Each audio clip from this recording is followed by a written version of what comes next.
Dan kemarin ada yang bertanya di video saya, apakah benar Pak,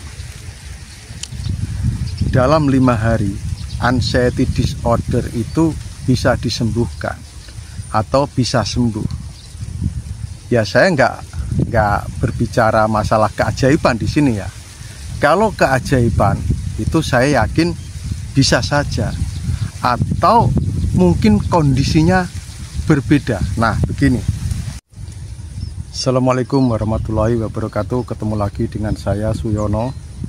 Apa kabar Anda semua? Saya doakan semoga kita semua ya sehat, baik jasmani maupun jiwani, dan yang lebih utama kita segera lepas dari anxiety disorder. Oke, di sini saya akan menyampaikan bahwa takut gila tapi ingin menjadi mereka, takut mati tapi ingin mengakhiri. Maksudnya apa? Simak video ini sampai selesai ya, biar nggak terjadi kesalahpahaman. Sebelum saya bahas, di sini saya akan berbagi cerita sama Anda bahwa penyembuhan setiap orang yang alami anxiety disorder itu bisa saja berbeda cara penyembuhannya, berbeda waktunya. Ini kenapa berbeda waktunya? Ya, yang kita alami mungkin sudah bertahun-tahun, sangat lama. Penyembuhannya otomatis juga membutuhkan waktu. Kenapa caranya juga bisa berbeda? Karena penyebab masing-masing orang alami anxiety disorder itu juga berbeda. Mungkin saya alami anxiety disorder, penyebabnya ini, sedangkan Anda semua penyebabnya yang lain, nggak sama penyebabnya dengan saya, dan otomatis penyembuhannya itu berbeda metodenya dan berbeda waktunya. Dan kemarin ada yang bertanya di video saya, apakah benar Pak, dalam 5 hari anxiety disorder itu bisa disembuhkan atau bisa sembuh? Ya, saya nggak berbicara masalah keajaiban di sini ya. Kalau keajaiban itu saya yakin bisa saja, atau mungkin kondisinya berbeda. Nah, begini. Jadi orang yang alami anxiety disorder itu di saat misalkan mereka mau presentasi ataupun mereka mau berbicara di depan umum, mereka itu merasakan cemas, takut, deg-degan, sesak napas bahkan. Tetapi setelah itu selesai, atau setelah dia sudah selesai presentasi, selesai berbicara di depan umum, gejala itu hilang dengan sendirinya. Dan saya yakin itu dengan hipnoterapi pun saya yakin bisa sembuh. Ya, itu. Terus misalkan mahasiswa atau pelajar yang mau menghadapi ujian, sebelum menghadapi ujian mungkin takut, cemas, sampai dada berdebar-debar dengan kencang, napasnya pendek, kebingungan, gelisah. Tetapi setelah ujian itu selesai, ya sudah, dia baik seperti semula, gak merasakan apa-apa. Nah, itu mungkin dalam waktu sehari pun, atau bahkan 5 hari yang mereka tanyakan, itu bisa sembuh. Begitu. Bagaimana dengan kita yang sudah alami bertahun-tahun? Tidak ada penyebab kadang ya, kita kadang enjoy, kadang relax, gejala sensasi anxiety itu masih saja ada. Setiap hari kita itu merasakan itu terus. Nah, ini berbeda dengan yang saya sebutkan tadi itu. Kita itu nggak ada apa-apa, nggak mau apa-apa, nggak ingin apa-apa, itu masih merasakan yang namanya jantung berdebar dengan kencang, dan itu berlanjut terus. Terus misalkan sesak nafas, itu berlanjut terus. Misalkan gini, misalkan ya ada berita duka, innalillahi wa inna ilaihi raji'un. Nah, saya yakin penderita anxiety disorder itu takut, akhirnya gelisah, takut ini terjadi pada dirinya, terus dada berdebar-debar dengan kencang, dan itu berkelanjutan walaupun berita duka itu sudah selesai disiarkan. Itu. Jadi intinya tiap hari itu merasakan sensasi itu terus. Nah, ini penyembuhannya jelas berbeda juga, waktunya berbeda juga, dan saya yakin dalam 5 hari ya sesuai pengalaman saya, ya secara logika ya kayaknya nggak setuju saya kalau itu ya.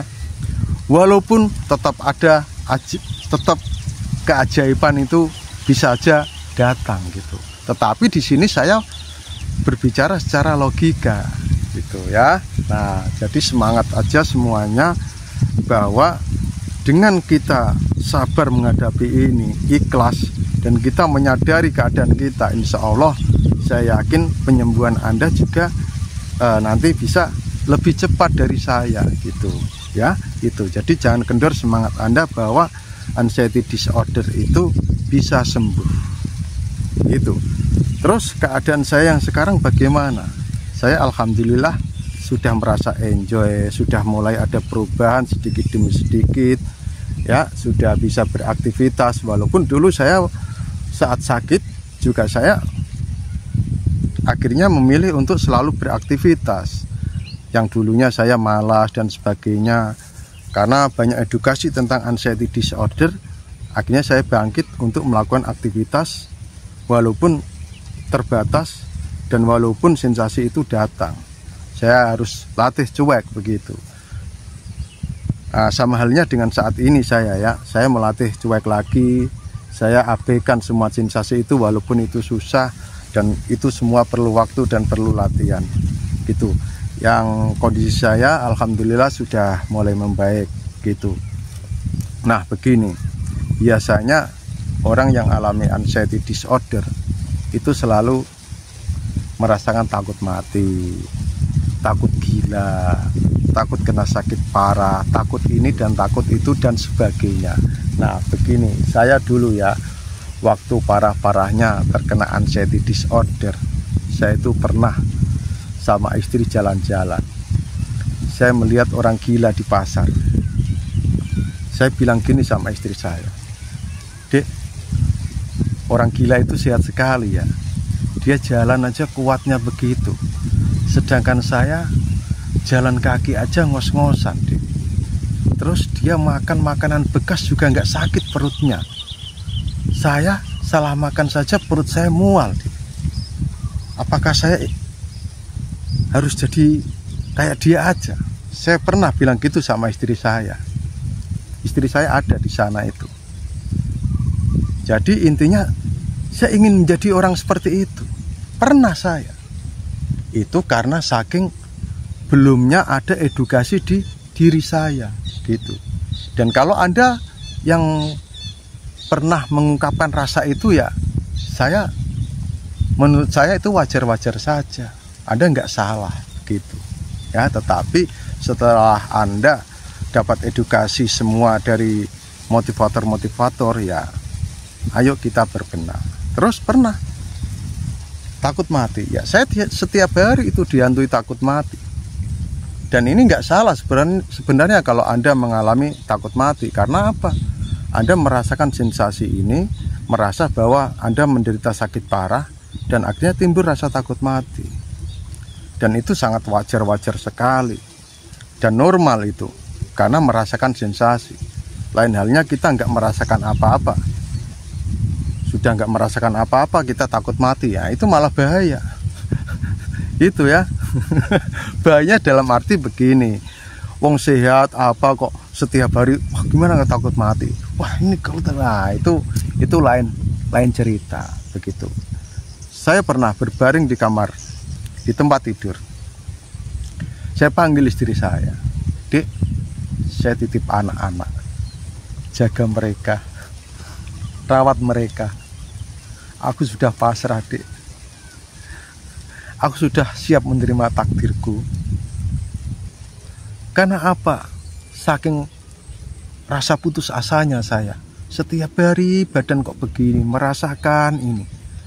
Ya saya ungkapkan saja sama istri saya. Di situ istri saya memberi semangat. Semua penyakit ada obatnya, Mas. Sabar saja. Ya memang saat itu saya sadar bahwa betul semua sakit itu ada obatnya. Tapi kenapa saya dulu shopping dokter kok obatnya belum saya temukan. Nah, disitulah saya hampir putus asa.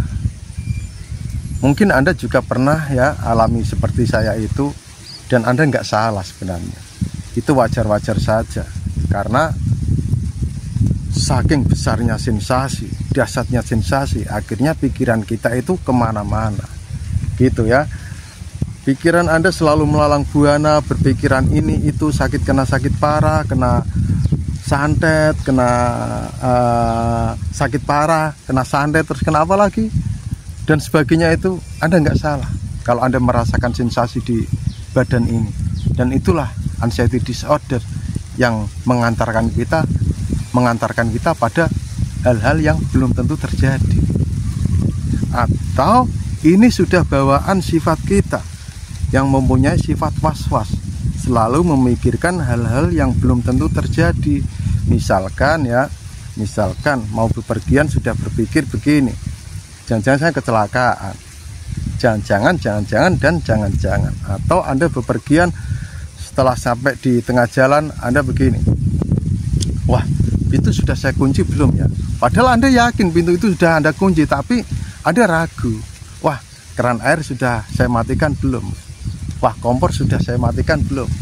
Padahal Anda itu sudah berkeyakinan bahwa itu sudah Anda matikan semua, tapi saat di perjalanan itu ingat, akhirnya ragu, gitu. Nah, itu bawaan dari was-was kita, yang bawaan dari lahir mungkin, memang sifat kita itu. Nah, untuk menghilangkan was-was ini memang susah. Saya pun masih ada rasa was-was kalau misalnya mau bepergian dan sebagainya, masih ada. Dan untuk menghilangkan itu ya harus pelan-pelan, karena sifat itu bawaan. Sifat itu susah untuk dirubah kecuali sikap. Nah, sekarang yang terpenting sekarang ini ya, yang bisa kita lakukan, termasuk saya dan Anda, yang penting kita bisa mengendalikan dulu ya. Kita bisa mengendalikan sensasi itu. Respon kita terhadap sensasi itu harus selalu respon yang positif. Jangan merespon sensasi itu secara berlebihan. Misalkan kita merasa dada ini kok sering sakit ya, tembus ke belakang, nyeri, wah, apakah saya ini sakit jantung? Nah, itu adalah respon yang berlebihan, gitu. Sekarang anggaplah bahwa nyeri di dada Anda ini ya, yang tembus ke belakang, anggap saja itu nyeri sendi, bukan jantung Anda bermasalah, gitu. Nah, itu jadi kita semangat semua bahwa apa yang kita rasakan saat ini, apa yang kita alami saat ini, itu sudah ada suratan dari Tuhan. Dan kita sebagai manusia hanya bisa berusaha dan berdoa. Kita sudah berusaha, kita sudah berdoa, ya sudah, selanjutnya kita pasrahkan diri kita pada Tuhan. Kita itu milik siapa sih? Kita itu milik Tuhan, begitu. Walaupun kadang ya ingin berprinsip seperti itu susah, termasuk saya. Dan saya juga harus berbenah diri dong. Saya bisa mengasih motivasi pada Anda semua. Saya juga harus bisa menanamkan itu semua. Nah, jadi saya juga mulai berlatih lagi untuk selalu berpikir positif.